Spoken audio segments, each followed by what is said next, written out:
呢棵土樹咧，就到今年10月份就4年啦。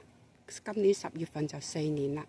呢棵土樹落地計啦嚇，培育嗰時應該而家應該係夠4年㗎啦，因為由種子培育嘅呢棵土樹就係由種子培育嘅，幾靚。而家咧佢曬得太開啊，我揾啲繩紮住佢。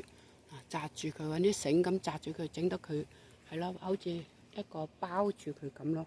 咁講翻咧，呢個菜場咧之前就係種嗰個番茄嘅，種咗好多番茄。係咯，之前第一次。咁我而家又唔想換土住，咁我就種咗秋葵。嗱，你睇下呢啲係秋葵。秋葵大概10日到咧，佢就已經出咗芽啦。有啲係啦，有啲仲未出㗎，有啲出咗，即係嗰個係唔得均衡啊。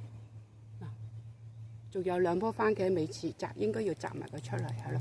嗱，呢度啲秋葵睇睇耐耐就個記錄，而家大概係10日到出咗，咁咧就仲有啲未出嘅。嗱，呢度呢啲係秋葵，係咯。仲有呢啲未出嘅，呢啲都未出，呢啲仲未有得出。嗱，係啊，呢啲有啲出得幾密，係咯。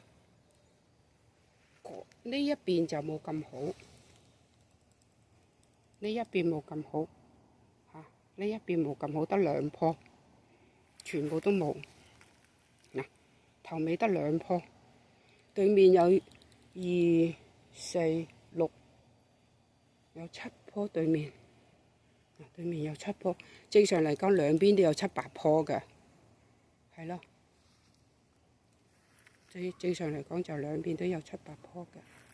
咁先睇下咯，種秋葵啦，紫色嘅呢隻秋葵係紫色嘅秋葵，咁又記錄下咁咯。